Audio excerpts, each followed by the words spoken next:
कहाँ गए? अरे बिना बादर के बिजली कहाँ चमके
दुल्हा के मामी एक ठी लौंडा लेके भाग गई। कहाँ कहाँ? नहीं भाग गई जुबेरगंज।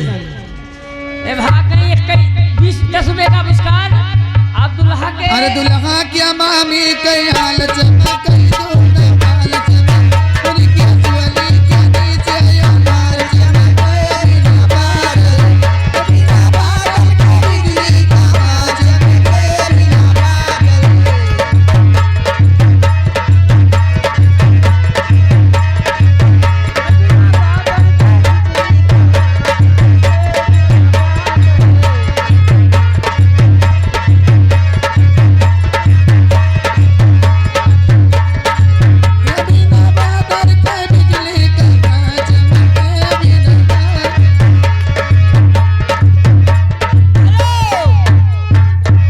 दुल्हा के मामा को तकलीफ हो गई। काहे का? कहा थे हमारे मेहराज कुछ कहो ना, कहा थे हमारे वाइफ पर कुछ कहो ना, आज लाठी चल जाए। अच्छा वाइफ में हराज दुई हुए हैं? वो है वाइफ और मेहाव दुई मेहाव हुई ना। अच्छा हाँ हाँ। ए जी का हो? ये क्यों बेका पुरस्कार लाग रहा नहीं मामी के लगे लाग। अच्छा मालूम।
ऐसे ऐसे फुर एक कैसे कहा था नहीं। दुल्हा के मामी के लाग रहा है, दुल्हा के मामी के लाग रहा है। कितना लाग रहा है वैसे।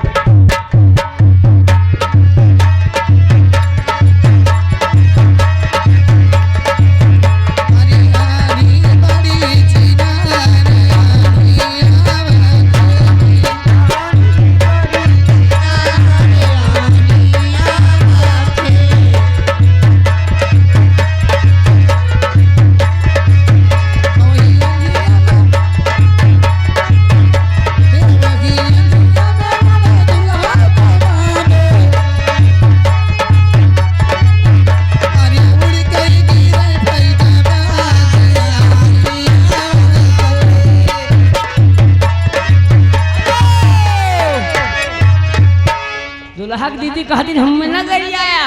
दुल्हा की मामी का नहीं, दुल्हा के जीजा गरिया। 21 रुपए का पुरस्कार दीदी की तरफ से हमारी पार्टी दीदी को लाख लाख धन्यवाद लागी रहा। अरे सबर से नाम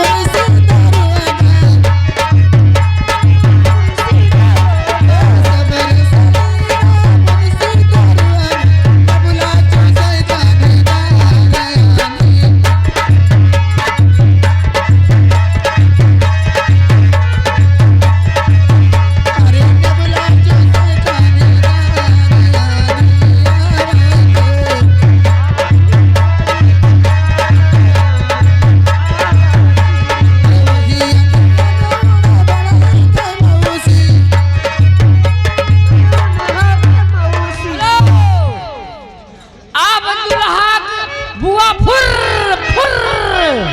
अब दुल्हा बुआ को पड़ावा 101 रुपये का पुरस्कार हमारे पार्टी को लाख लाख धन्यवाद। अरे वही अनिया में उड़ा दुल्हा के बुआ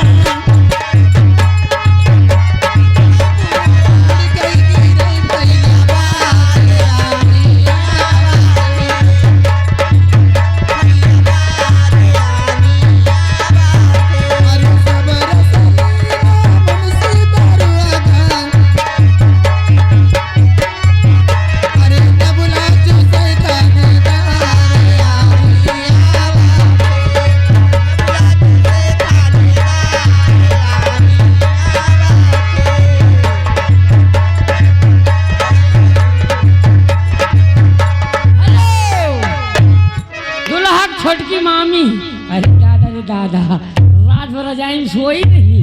अब इन कुछ ही खाती हूँ माई गाड़ हुलू लुलू ये गई। दुल्हा छोटकी मामी की तरफ से 20 रुपये का पुरस्कार हमारे पाली को लाख लाख धन लेके लागी रहा हूँ हुक दे जा।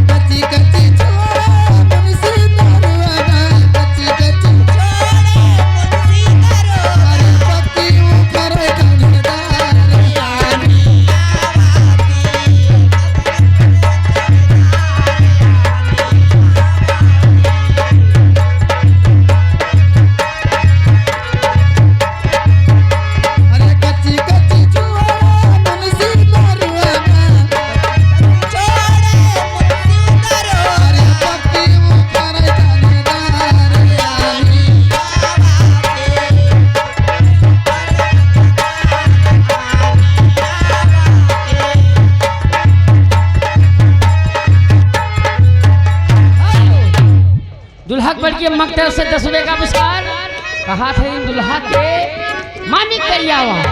अरे गवन दही दा भौजी, अरे गवन दही दा भौजी, अरे लागया गहना गवन दही दा भौजी।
उनके तरफ से 51 रुपये का पुरस्कार हमारी पार्टी को लाख लाख धन्यवाद।